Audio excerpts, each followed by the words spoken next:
کیا اصول یاد رکھنا ہے کہ صحیح چیز کے سمجھنے کے لیے، حق کو سمجھنے کے لیے، قبول کرنے کے لیے ہدایت درکار ہے، علم اور عقل نہیں، یہ بعد کی چیزیں ہیں۔ تو بہرحال جو لوگ عقلی پہلوان ہیں، جنہوں نے عقل کو اپنا استاد بنا لیا، انہوں نے ان ساری احادیث کو انگنت گن نہیں سکتے، اب اتنی حدیث ہے، صحیح حدیث ہے، ضعیف، موضوع، من گھڑت، فلاں کی نہیں، صرف صحیح حدیث ہے۔ عیسیٰ علیہ السلام کے قیامت کے نزدیک نزول ہونے کی حدیثیں بے شمار ہے، ان ساری حدیثوں کو افسانے، قصے، کہانیاں، پتہ نہیں کیا کیا کہہ کر انکار کر دیا۔ وجہ کیا ہے؟ تو کہا اللہ تبارک تعالیٰ خود سورہ آل عمران سورہ نمبر 3 کی آیت نمبر 55 میں کہتا ہے، یا عیسیٰ انی متوفیک، میں خود تمہیں وفات دوں گا، میں خود تمہیں وفات دوں گا، یا میں نے خود تمہیں وفات دی۔ جب اللہ تبارک تعالیٰ نے عیسیٰ علیہ السلام کو وفات دی تو اب وہ مر گئے۔ یہ کیا ہے؟ ایک تو آدھی آیت سے آدھا مفہوم لے لیا۔ آگے رافع کا کیا مطلب ہوتا؟ جس اگر ایک آدمی ہے مر گیا، اب جو آدمی مر گیا اس کے لیے اٹھانے کا مفہوم کیا ہے؟ اٹھانے کا کیا مطلب ہے؟ مرتے تو ہر کوئی ہے، جس طرح ان کا عقیدہ ہے کہ جس طرح دوسرے انبیاء مر گئے نعوذ باللہ، اسی طرح عیسیٰ علیہ السلام بھی مر گئے، انہی کی طرح یہ بھی مر گئے۔ تو رافع کا لفظ کیوں استعمال کیا گیا؟ نہیں استعمال ہونا چاہیے تھا۔ یہاں کے آگے کے الفاظ کھا جاتے ہیں، اس کا ترجمہ نہیں، میں کہتے ہیں وفات کا لفظ ہے، تو سب سے پہلی ٹھوکر کہاں کھائی انہوں نے؟ عربی کو اردو سے سمجھنے کی کوشش کی۔ وفات اردو کا لفظ ہے، حالانکہ اس کے بارے میں بتلایا کہ اس کا بھی کئی الگ الگ معنی دیتا ہے، وہ جیسا کہ انتقال کرنا کئی الگ الگ معنی دیتا ہے، موت کا معنی نہیں دیتا ہے، اس طرح وفات بہت سارے الگ الگ معنی دیتا ہے۔ وفات کو انہوں نے موت کنسیڈر کیا، موت سمجھا، اور کیا حکم لگایا کہ عیسیٰ علیہ السلام مر چکے ہیں۔ اگر اس آیت پر اتنی گمراہی ہوتی تو غنیمت تھی، مگر اس کے ساتھ ان ساری صحیح احادیث جو پیغمبر صلی اللہ علیہ وسلم نے اپنی امت کو سمجھایا اور کہا کہ قیامت کی 10 بڑی نشانیں، یہ نبی صلی اللہ علیہ وسلم کی زبان نکلی الفاظ، ایک ہی حدیث میں آپ صلی اللہ علیہ وسلم نے 10 بڑی قیامت کی نشانیاں بتلائی۔ اس میں جب یہ ہے کہ سورج مغرب سے نکلے گا، ایک تو مان رہے ہو، اسی سے اوپر ایک نقطہ آپ صلی اللہ علیہ وسلم نے کہا کہ عیسیٰ علیہ السلام کا نزول ہوگا قیامت کے نزدیک، وہ کیوں نہیں مان رہے؟ پھر اب ایک حدیث میں 10 بڑی نشان آپ صلی اللہ علیہ وسلم نے بیان کی، ایک تو مانتے ہو کہ سورج مغرب سے نکلے گا، اس کا بھی انکار کر دو، پھر اس کو تو مان رہے ہو، اس کے اوپر والی پوائنٹ کو نہیں مانتے ہو۔ اصول کیا ہے آخر؟ اسی حدیث میں دجال کا خروج کا بھی ہے، اس کا بھی انکار کرتے بہت سارے لوگ، دجال ارے سب افسانے ہیں، یہ ٹی وی اصل دجال ہے، بولے ایک آنکھ کی، کہیں کا کہیں پہ لے جا کے جوڑ دینے کا۔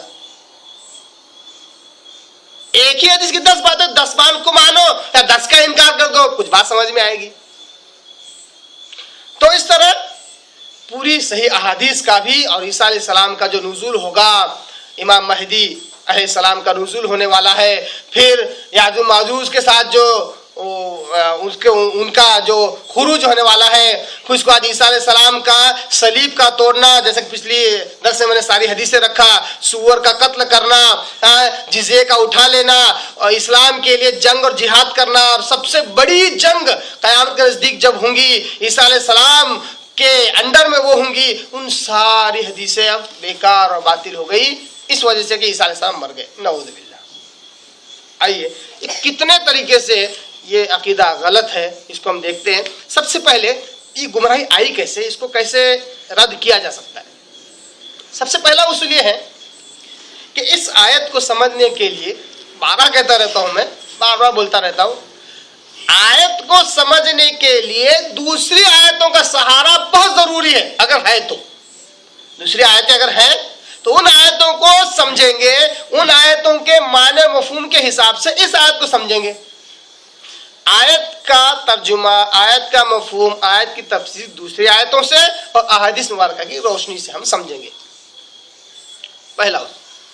دوسرا، اس لفظ وفات کے ذریعے سے ہم سمجھیں گے کہ کیا عیسیٰ علیہ السلام مر گئے یا اللہ تعالیٰ نے اٹھا لیا۔ تیسرا،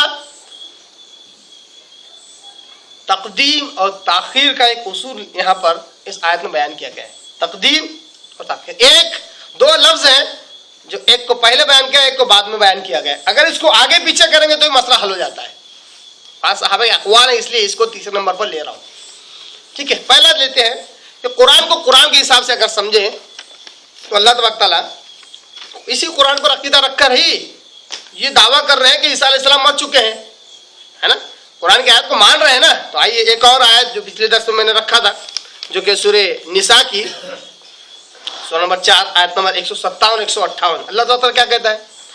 وَقَوْلِهِمْ، ان کے ایسے ہی اقوال جس کی وجہ سے اللہ کا عذاب ان پر ہوگا وغیرہ وغیرہ. وَقَوْلِهِمْ إِنَّا قَتَلْنَا الْمَسِيحَ عِيسَى ابْنَ مَرْيَمَ، انہوں نے کہا کہ بے شک ہم نے مسیح عیسیٰ ابن مریم کو قتل کر دیا. مسیح عیسیٰ ابن مریم کو قتل کر دیا. رسول اللہ، جو کہ اللہ کے رسول تھے. وما قتلوه وما صلبوه، اللہ کیا کہہ رہا ہے؟ نہ انہوں نے قتل کیا نہ انہیں سولی پر چڑھا سکے، ہے نا. یہ آیت کا اتنا ٹکڑا ہے. اب جو لوگ یہ دعویٰ کرتے ہیں کہ عیسیٰ علیہ السلام مر چکے ہیں، انہیں موت آ گئی، ان سے پوچھیں گے اگر کہ جو لوگ عیسیٰ علیہ السلام قتل کرنے گئے تھے کیا وہ اپنے مقصد میں کامیاب ہوئے؟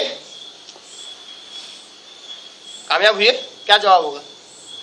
اگر وہ کہیں کہ ہاں کامیاب ہوئے تو اس آیت کا انکار ہے، سورہ نساء کی اس آیت کا انکار ہے جس میں اللہ کہتا ہے وما قتلوا وما صلبوه، نہ انہوں نے قتل کیا نہ سولی پر چڑھایا. اس آیت کا انکار کرنا چاہتے ہو کہ سورہ آل عمران کی آیت کو ماننا چاہتے ہو؟ ظاہر سی بات ہے ہمیں دونوں ماننا ہے، ایک کا انکار ایک کا اقرار تو نہیں کر سکتے.